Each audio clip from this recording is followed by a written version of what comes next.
Le cinéma change donc, mais la musique aussi. Depuis hier, nous sommes avec Frédéric Quinonero, qui a signé récemment un livre intitulé précisément Les années 60. Nous sommes avec lui pour nous faire raconter, côté scène et côté studio, les années yéyé. On le retrouve.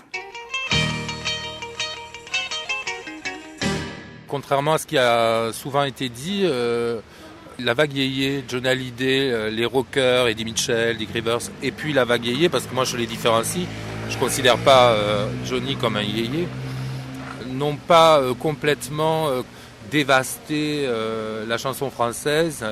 Les grands sont restés, les grands c'est Brel, c'est Brassens, il y a eu ensuite Barbara qui est arrivée. Ça n'a pas empêché des gens de cabaret ou des gens qui chantaient des chansons à texte d'arriver, de faire des succès.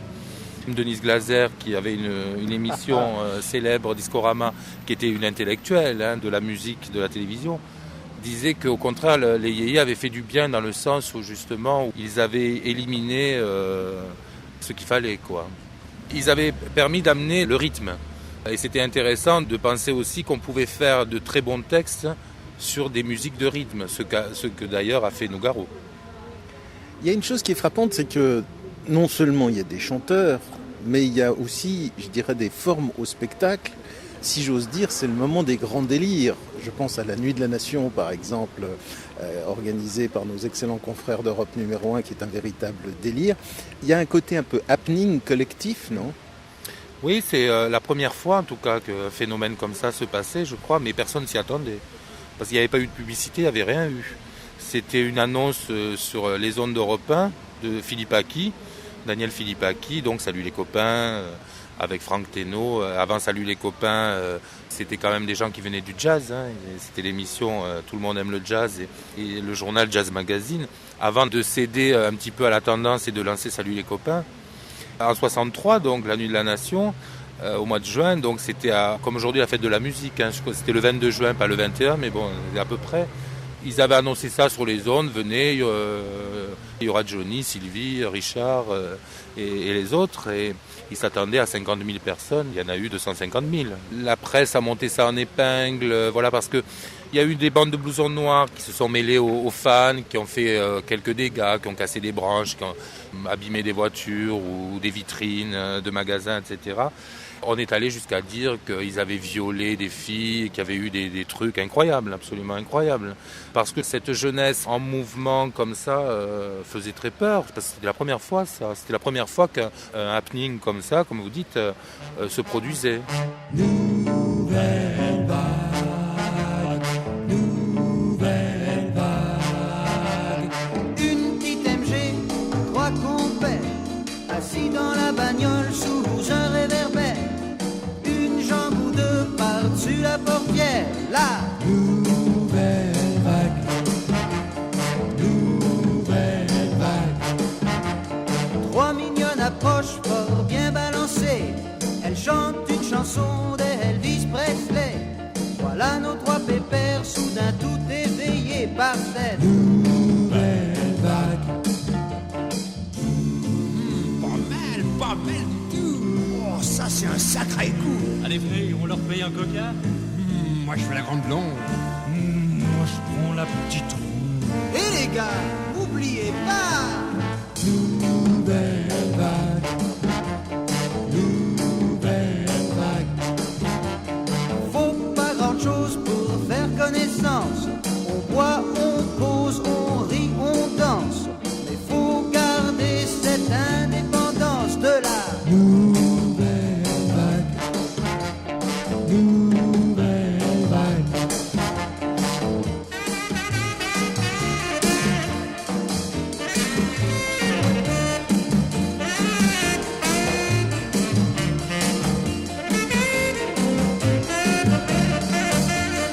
Nouvelle vague.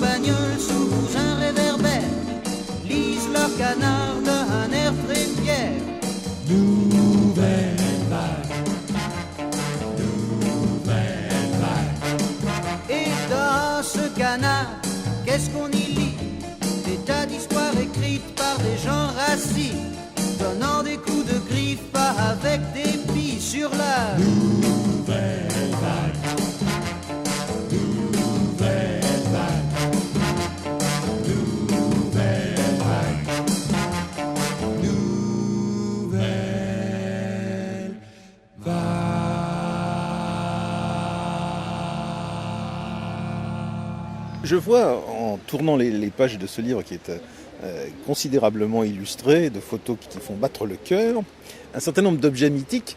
Et alors évidemment dans les objets mythiques, je classe les voitures.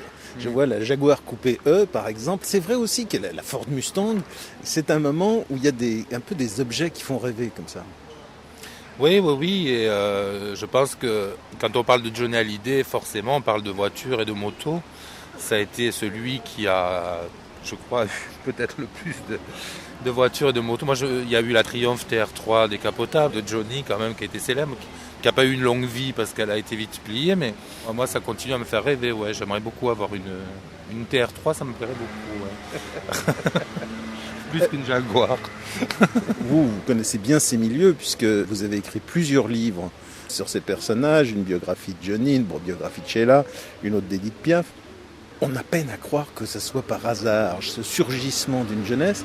Est-ce que vous avez l'impression qu'il y a eu des agents du milieu du spectacle qui ont compris qu'il fallait lancer ces jeunes gens et qui ont créé des aubaines?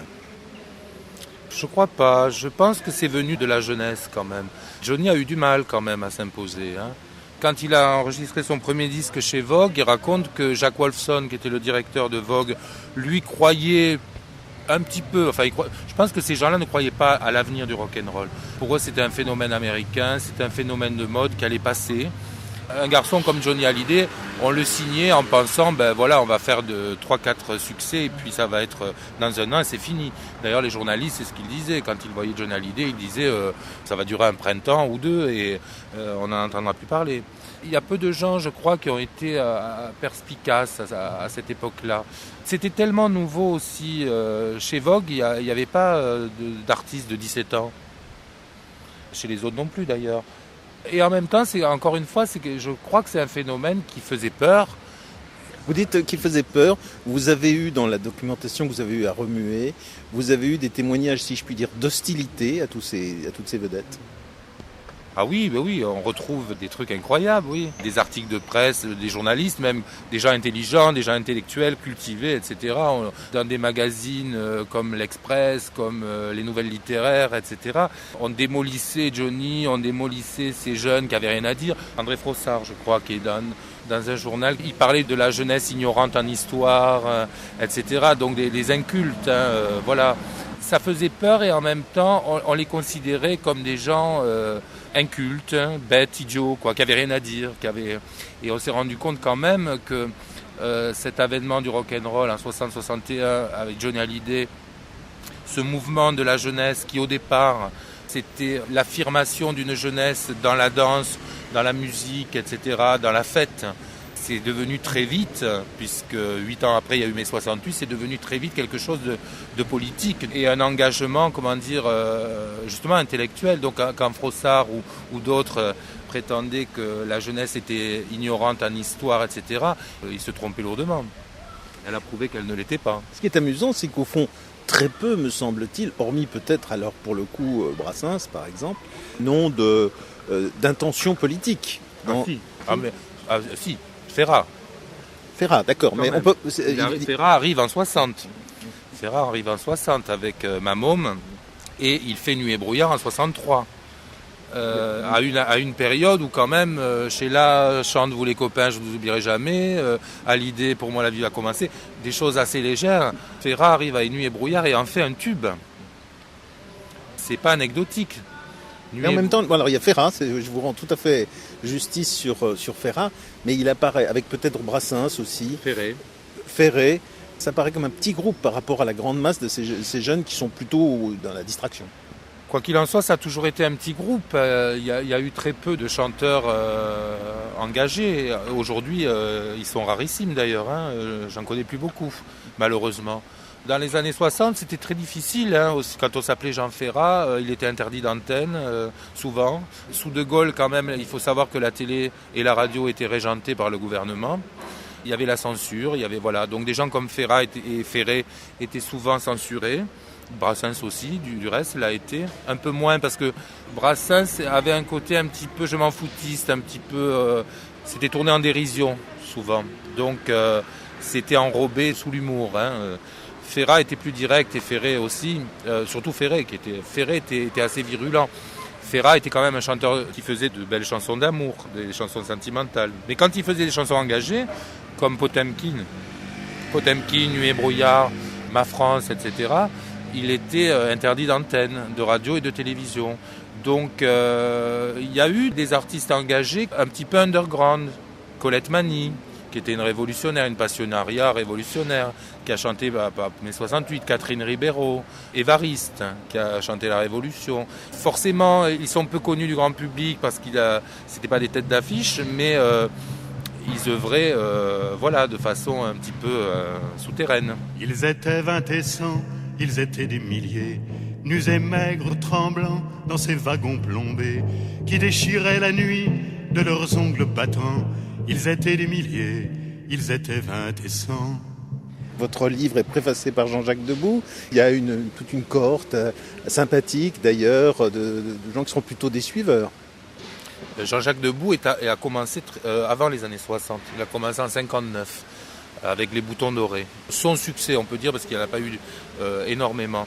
Ensuite, dans les années 60, c'est quelqu'un qui...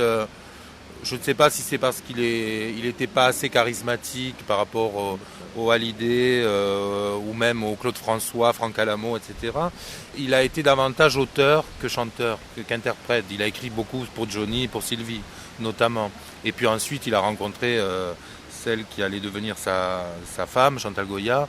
Et il s'est consacré essentiellement, voilà. Mais dans les années 60, il écrivait beaucoup. Il a écrit Pour moi, la vie va commencer à Johnny Hallyday, Comme un garçon pour Sylvie Vartan, etc. Il a fait beaucoup de succès pour eux. Il était très ami avec eux, très proche d'eux. Était très amoureux de Sylvie Vartan d'ailleurs. Et lui a fait son premier tube qui s'appelait Tous mes copains en 62. Il prétend en tout cas que c'est lui qui lui a présenté Johnny Hallyday. Je crois que c'est pas vrai. Ils se sont rencontrés autrement, mais bon. Après, les suiveurs sont arrivés vers 65-66. Ça a commencé par une vague de slow amenée par Hervé Villard, Christophe. Il y a eu les deux énormes tubes de l'été 65, Aline et Capri c'est fini. Et ensuite, il y a eu Le ciel, le soleil et la mer, la même année d'ailleurs, de Gelt. Et puis après, surtout, la deuxième vague, moi ce que j'appelle vraiment la deuxième vague, qui a amené du nouveau, qui a tourné une page vraiment sur les yéyés, ça a été 66 et ça a commencé de façon un petit peu loufoque avec Antoine, qui s'est moqué de Johnny d'ailleurs. Antoine, pour moi, je ne considère pas Antoine comme un artiste qui a apporté quelque chose de nouveau. C'est quelqu'un qui a été un petit peu opportuniste à l'époque, qui voulait passer pour un nouveau Dylan, mais qui n'avait pas le talent, comme disait Johnny à l'époque, je crois. D'ailleurs, il a bien fait de changer de croisée au large, c'est le cas de le dire. Pour moi, ceux qui ont apporté les vrais novateurs en 66, ça a été Paul Naref et Dutronc. Ça, c'est la nouvelle vague après. Ouais. Et après, il y a eu une vague de néo-yéyé. Et ça, c'est arrivé dans les années 70. Mais 66, ça a été un tournant. Paul Naref et Dutronc, ça a été un tournant. Et ça a été un tournant aussi en 65 de façon... sur le plan international, avec le Swinging London, la vague anglaise. On passait là du rock américain, des Presley, Bill Haley, Jerry Lee Lewis, etc. La mode était anglaise, là, avec les Beatles. Beatles qui ont commencé à vraiment à marcher en France en 64 et les Rolling Stones en 65.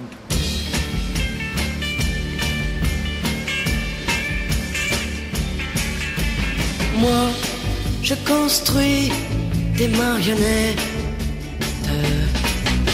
avec de la ficelle et du papier. Elles sont jolies, les mignonnettes. Je vais vous les présenter. L'une d'entre elles est la plus belle. Elle sait bien dire papa, maman. Quant à son frère, il peut prédire pour demain la pluie ou bien le beau temps.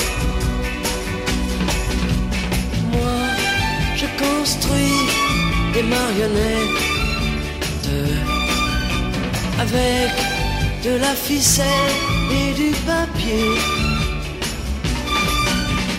Elles sont jolies, les mignonnettes. Je vais vous les présenter. Chez nous, à chaque instant, c'est jour de fête. Grâce au petit clown qui nous fait rire. Même Alexa, cette pauvrette,